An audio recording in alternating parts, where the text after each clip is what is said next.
ils auront la mission ordinaire, mais du fait qu'ils soient constitués d'une manière assez spécifique, le plus important de ce qu'on peut dire sur leur rôle, c'est de mettre l'ennemi en insécurité aussi.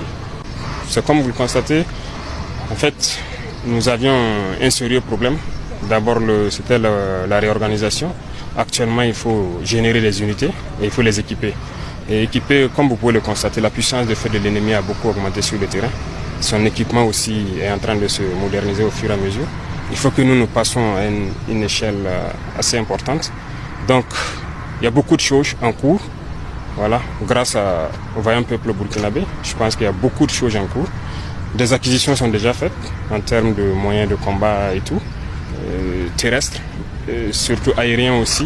Nous sommes très contents aujourd'hui d'avoir sur notre sol, je peux dire, le drone le plus performant. Mais on ne va pas vous le faire voir parce que c'est aussi stratégique. Beaucoup d'autres choses sont à venir. C'est un montage, on espère qu'il va rentrer en service dans peu de temps. Moyen terrestre, il y a beaucoup de choses à venir, notamment les blindés qui doivent participer à la protection des hommes.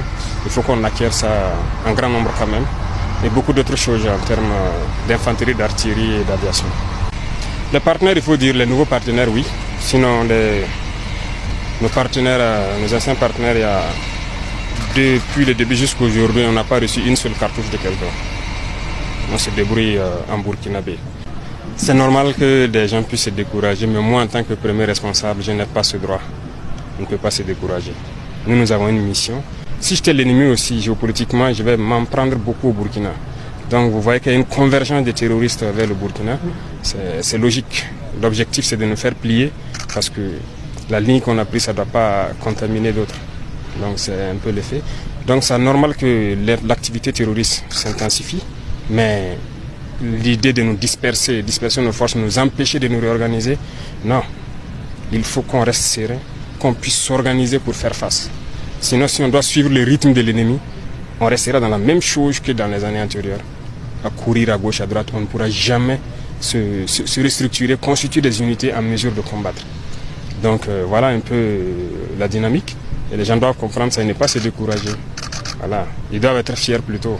Parce que tout ce que nous faisons actuellement, c'est vraiment en toute souveraineté, quoi. D'abord, je crois que c'est une loi qui a été votée en juin, non? Mais bien avant, ça avait commencé à s'appliquer au niveau des boissons et beaucoup d'autres produits. Cette fois-ci, il y a eu les téléphonies et un bon nombre de produits, en tout cas, qui ont... Il faut dire que peut-être qu'on a manqué le devoir d'expliquer, voilà, en long et en large, à la masse populaire. Mais la masse... On va rattraper, on va les expliquer pourquoi. Mais aussi, ceux qui veulent récupérer ça, c'est un faux problème. Parce que d'abord, est-ce qu'ils ont proposé une seule banque qui finance notre guerre? Il n'y en a pas. Vous n'irez nulle part dans ce monde-là pour demander de l'argent, pour payer l'équipement, pour financer notre guerre. Même ce que nous avons, il y a des endroits où on veut payer et on nous refuse de nous vendre. Donc, qui va nous financer? Et alors, c'est le peuple qui fait sa guerre. Et donc, tout ce que vous voyez, c'est pour la population. C'est eux qui ont contribué. Donc, toutes les taxes qu'on récupère depuis là, tout ce qui est commandé, c'est la sueur du peuple. Donc, on se doit aussi d'expliquer ça aux masses populaires pour qu'ils comprennent.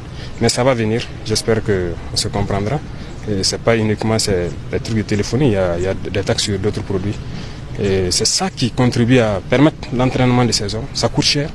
Parce qu'il faut les entraîner, il faut qu'ils soient préparés. Pour qu'on ne connaisse pas les mêmes situations où, voilà, certes, on peut souvent perdre, mais on ne veut pas que les équipements spécifiques, voilà, soient détruits sans avoir accompli la mission pour laquelle on a payé. Donc, on doit suer, on doit transpirer, parce que si on veut faire cette guerre, c'est nous qui la finançons. C'est comme ça, donc on ne peut que féliciter notre population qui a compris, les encourager à continuer de tenir bon, et voilà. On aura une armée forte, c'est l'objectif final. Pas d'aspect particulier, c'est inviter les populations à rester sereines.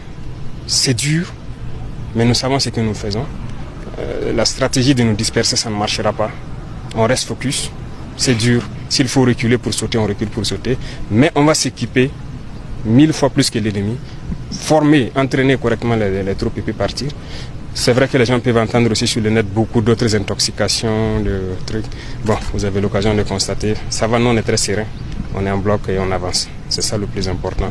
Et même on dit ça aux jeunes aussi de ne pas trop regarder Internet pour croire qu'il y a des soucis au sommet. Non, on avance. Voilà. Donc tout ce qu'on veut mettre dans la tête des gens, c'est la patrie. Ils doivent se battre pour la patrie et tout pour la patrie.